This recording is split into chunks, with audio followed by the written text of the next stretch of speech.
अखिल भारतीय दर्शन परिषद का 66वां अधिवेशन गुजरात में 5 नवतानपुरी धाम खिजरा मंदिर ट्रस्ट में हो रहा है। ये उद्घाटन समारोह के उद्घाटक हमारे सबके बहुत आदरणीय परम श्रद्धेय श्री 108 कृष्णमणि जी महाराज साहब और यहाँ जामनगर में रहकर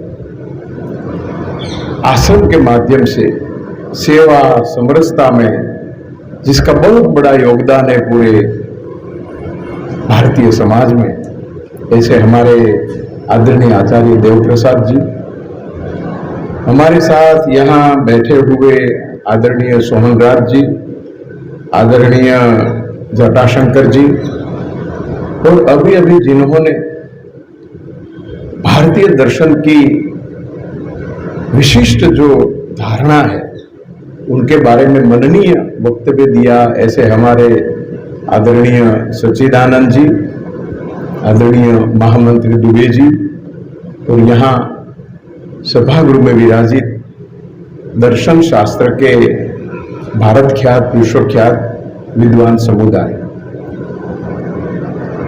प्रणामी संप्रदाय का दर्शन, प्रणामी संप्रदाय का साहित्य, प्रणामी संप्रदाय के साथ जुड़ा हुआ सामाजिक, दार्शनिक, तात्विक, साहित्यिक विचार का बहुत समय से मेरा अध्ययन रहा।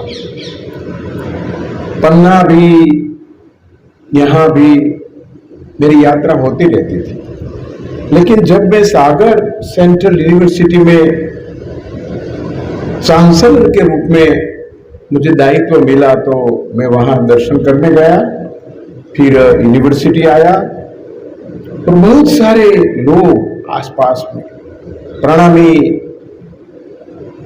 धर्म के, संप्रदाय के अनुयायी जैसे थे। फिलोसॉफी विभाग में भी इस विषय पर काम हो रहा था। कई सारे विद्यार्थी संशोधन में भी रत थे। तो मैंने वंदनीय आचार्य कृष्णमणि जी को खास निमंत्रण दिया कि विश्वविद्यालय में प्रणामी परंपरा का दर्शन साहित्य विषय पर एक गोष्ठी रख रहे हैं, आप अध्यक्षता करो और पधारो। अखिल भारतीय गोष्ठी थी, कई राज्य से कई भाषा के लोग आए थे।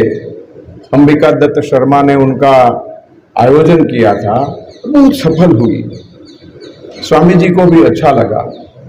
तब मैंने कहा कि इस विश्वविद्यालय में यदि आपकी ओर से, ये ट्रस्ट की ओर से प्रणामी स्वाध्याय पीठ स्थापित हो तो इस विषय का तात्विक अध्ययन का एक अवकाश मिले। तुरंत स्वामी जी ने 11,11,111 का अनुदान दे दिया और विश्वविद्यालय में प्रणामी अध्ययन स्वाध्याय पीठ क्रियाशील हो गई। यूनिवर्सिटी ने परिसर में बहुत बड़ा इंफ्रास्ट्रक्चर भी दे दिया, वहां के अध्यापकों को दायित्व भी दे दिया और इनोवेटिव इंडिजिनस कुछ बातें रखनी है, ऐसा उनका सोच भी था पीठ से जुड़े हुए लोगों का। मेरा भी यही रहा कि जो बताया गया है, जो लिखा गया है, वो कुछ न कह के ऐसा कुछ नया शोध, नई बातें प्रस्तुत करूं। इसी मोड़ से मैंने प्रकाश ग्रंथ का, किरंतन का सबका अध्ययन भी किया और उनके बारे में मेरे व्याख्यान भी यहां होते रहे। तब मुझे लगा कि प्राणनाथ स्वामी देवचंद्र दास के बाद का उनका शिष्य, पट्ट शिष्य पूरे भारत में और भारत बाहर ये प्रणामी पंथ की विचारधारा को फैलाने में सफल हुए। मुस्लिम राष्ट्रों में भी वहां भी बताया कि ये जो आपके धर्म में जो बात कही गई है वो किस रूप से यहां की गई है। और वहां उनके अनुयायी भी मिले। He was multilingual personality, Urdu, Sindhi, Gujarati, Hindi, कई भाषाएं उनको आती थी। और वहां उन्होंने विदेश में, मुस्लिम राष्ट्र में प्रणामी पंथ की विचारधारा स्थापित की। वहां के अनुयायी लोग भी हुए और बहुत परिभ्रमण उन्होंने पूरे भारत में किया। लेकिन मुझे अभी अभी पढ़ रहा हूं तब एक बड़ी बात यह लगी, ये आजादी के अमृत महोत्सव हम मना रहे हैं, तो ये स्वातंत्र, ये आजादी, हमको स्वातंत्र मिले, स्वतंत्र राष्ट्र बने, ये विचारधारा वाला जो भारतीय तात्विक विचारधारा वाला राष्ट्र बने, अभारतीय विचारधारा उस पर सवार न हो, अभारतीय विचारधारा के लोगों को दूर करके हमारी विचारधारा वाले शासक यहां आए, ऐसी मानसिकता उसके मन में आई। और औरंगजेब के खिलाफ लड़ने के लिए, उनके साथ बहस करने के लिए वो तैयार हुए। उनको लगा कि ये बहुत कठिन है। फिर उन्होंने छत्रसाल बुंदेला को ढूंढा, उनको उपदेश दिया, उनको बताया कि कैसे ये मुस्लिम सत्ता को पराजित करके हमारी विचारधारा की सत्ता स्थापित करना है, हमको विजय होना कैसे हो सकता है। छत्रसाल बुंदेला और उनकी अपार प्रीति थी, उनको बहुत सारी मदद की। और छत्रसाल बुंदेला भी इतने प्रभावित हो गए, इतने शक्तिमान हो गए, श्रद्धावान हो गए। और हम जानते हैं कि औरंगजेब को उन्होंने पराजित किया। और पूरे भारत में भारतीय दर्शन का शासन का प्रारंभ प्राणनाथ स्वामी प्रणामी संप्रदाय के उपदेश से हुआ। यह हमारे इतिहास की बड़ी घटना है। उनकी तात्विक अवधारणा भी, हरिद्वार में गए, सनातन धर्म का वैश्विक शाश्वत सनातन बाजुएं क्या है, एलिमेंट्स क्या है, उनके बारे में भी उन्होंने बड़े बड़े मनीषियों के साथ विमर्श किया। और ये कुंभ में उनको बड़े विद्वान के रूप में, बड़े दृष्टा दर्शनवेत्ता के रूप में उनको स्वीकृति मिली। तो ये प्रणामी परंपरा का दर्शन मूल में तो सर ने बताया कृष्ण की रास पंचाध्यायी है। पूरी कृष्ण भक्ति में यहां ये रास पंचाध्यायी का अर्थघटन जो किया है, उनके बारे में पूरा ग्रंथ हमको मिलता है। कैदी रहे, जेल में बंद रहे, वहां भी उनकी प्रार्थना, उनका चिंतन चलता रहा। जिस तरह महर्षि अरविंद को साक्षात्कार हुआ, उसी तरह पहला ये साक्षात्कार जेल में श्री कृष्ण का प्राणनाथ स्वामी को हुआ था। और ये दर्शन परंपरा उन्होंने स्थापित की। दर्शन पर बहुत काम भी हुआ है। लेकिन मैं तो ये आईसीपीआर से जुड़ा हुआ था, तब ये हमारे किरीट भाई जोशी चेयरमैन थे। उस समय मैं ले आया उनको, गौतम भाई और मैं दोनों उन पर, उनको बहुत अच्छा लगा। उस समय उनके साथ बहुत मेरा संपर्क संबंध था और हमने एक गोष्ठी भी रखी। फिर ये अनुसंधान नामक आपका सामयिक था उस समय, उसमें मैंने आलेख भी भेजा था उस समय। तब से प्रयत्नशील था कि ये तात्विक विचारधारा जो भारतीय दर्शन की प्रणाली है, उसमें लगभग सभी विचार को बहुत मान्यता मिली है। उनके बारे में बहुत विमर्श भी हुआ है, उनके बारे में शोध भी हुई है। इसके बारे में सांप्रदायिक साहित्य बहुत मिलता है, दिल्ली से, पन्ना से, यहां से, कई जगह से, इंदौर से। लेकिन कोई यूनिवर्सिटी में कोई फिलोसॉफी के बड़े प्रोफेसर ने काम किया है, नहीं किया ऐसा नहीं है, लेकिन मैं लालायित था कि दर्शन शास्त्र के सभी विद्वत जगत में ये बात जानी चाहिए। अंबिका दत्त जी से बात तो होती थी, उनको पता भी था, एक दो बार हम मिले, गोष्ठी भी की, और मैं देख रहा हूँ हमारे आचार्य, हमारे आदरणीय रजनीश जी का भी संदेश आया, वर्धा के विश्वविद्यालय के कुलपति का, जो पहले ICPR के मेंबर सेक्रेटरी थे, अब वहाँ कुलपति है। ये बहुत समयोचित अधिवेशन है, वहाँ मिल रहा है, बहुत आवश्यक है।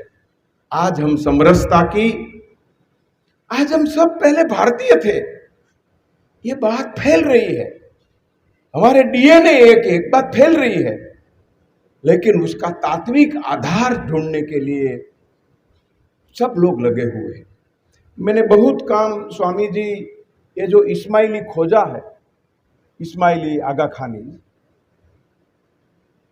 उनके बारे में भी बहुत शोध किया,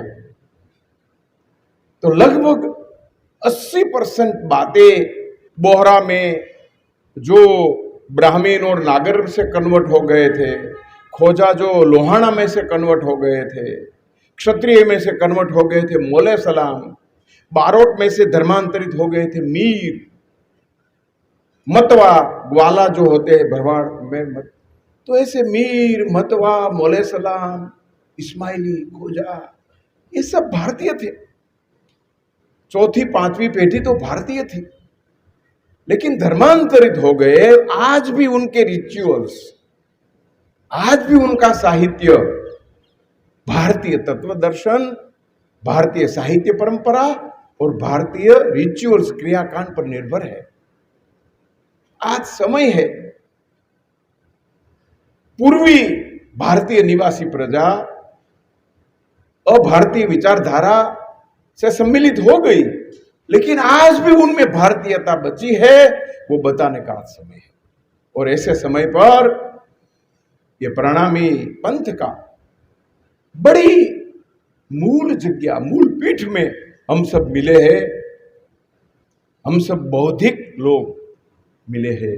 ये बहुत बड़ी प्रासंगिक घटना भी मुझे लगती है। मैं अभी स्वामी श्रद्धानंद के कुछ अनुभव कथन पढ़ रहा था, तो किसी ने उनको पूछा, गुरुकुल कांगड़ी के विद्यालय से पहले, कि आपका कोई हृदयस्पर्शी, आपका दिशा दर्शन कराने वाला कोई अनुभव है? तो उन्होंने कहा कि उन दिनों में मैं यात्रा करता था पैदल, एक जगह जा रहा था दूसरी जगह से, तो रास्ते में नदी भी थी, नदी भी बहती थी, और चलते चलते मुझे प्यास लगी, तो मैं रास्ते से नीचे उतरा, नदी के पट में बैठा एक वृक्ष की छाया में, तो देखा कि बगल में, प्रवाह के बगल में एक गड्ढा भी था और उसमें पानी था, लेकिन उसमें छोटी छोटी मछलियां भी हो गई थी, शैवाल भी था। तो मैंने सोचा पानी निकालूंगा तो ये छोटी मछलियां का डेथ हो जाएगा, देहांत हो जाएगा, मर जाएगी, कहीं रेत में फंस जाएगी। तो उन्होंने एक तरफा रेती दूर की, तो अंदर से पानी आने लगा, इतने फोर्स से पानी आया कि जो शैवाल थी, मछलियां थी, पानी उभराने लगा। तो दूसरी तरफ उन्होंने नीक बना ली, तो जो पानी था, मछलियां थी, शैवाल थे, वो मूल प्रवाह के साथ मिल गए, विगलित हो गए। छोटे गड्ढे में कैद मछलियां को मैंने मूल प्रवाह में मिलाकर समुद्र तक जाने का रास्ता किया। ये मेरे जीवन की बहुत दिशा दर्शक घटना है। आज यहां भी है प्रणामी पंथ की विचारधारा। सांप्रदायिक मंदिर में तो बहुत सी प्रभावात्मक ढंग से प्रस्तुत होते हैं उनके संदेश के बारे में, लेकिन मुझे बहुत प्रसन्नता हुई कि मंदिर, मठ, अनुयायी, अभ्यासियों में बद्ध निबद्ध ये विचारधारा, ये तत्व दर्शन आज मूल भारतीय दर्शन से मिलकर मूल प्रवाह में फैल रहा है। ये हमारे समय की सांस्कृतिक घटना है। मुझे बहुत अच्छा लग रहा है, इस विचार के लोग, इस पर किताब लिखे वाले लोग यहाँ आए हैं और भारतीय दर्शन का तुलनात्मक अध्ययन हर जगह होता है। मुझे पूरी श्रद्धा है कि आप सब लोग, हम साहित्य में भी उनका अध्ययन किया, आपको आश्चर्य लगेगा बापू साहित्य के इतिहास में उनका नाम नहीं है। इंद्रावती ऐसा लिखा है और कुछ थोड़े पद का नाम दिया है। बाद में शोध हुई, बाद में संशोधन हुआ, फिर भी कोश में ग्रंथ का नाम दिया गया, एनसाइक्लोपीडिया में, पूरा काम नहीं। तो गुजरात में से प्रकट होकर पूर्व विश्व में फैले ऐसे जो 2-3 धर्म है, आर्य समाज है, स्वामीनारायण पंथ है और सबसे पहले तो प्रणामी पंथ है, जो यहां से प्रकट होकर पूरे विश्व में फैला है। उसके बारे में थोड़ा विचार, थोड़ी बातें, उनकी तात्विक अभिव्यक्ति का स्वरूप बताने का मुझे न्योता मिला। आप सब लोगों के साथ मिलने का मुझे मौका मिला और साथ ही साथ ऐसे बड़े विद्वानों की संगत प्राप्त हुई और उसी पंगत में बैठने को मिला। इसकी प्रसन्नता के साथ अपने विचार को विराम देता हूं। नमस्कार। धन्यवाद जानी जी। आपके ही प्रयत्नों से सागर विश्वविद्यालय में प्रणामी मंच, प्रणामी चैर शुरू हुई और एमए एवं पीएचडी तक का अभ्यासक्रम वहाँ शुरू हो गया। इसका श्रेय मात्र आपको जाता है। धन्यवाद। अब मैं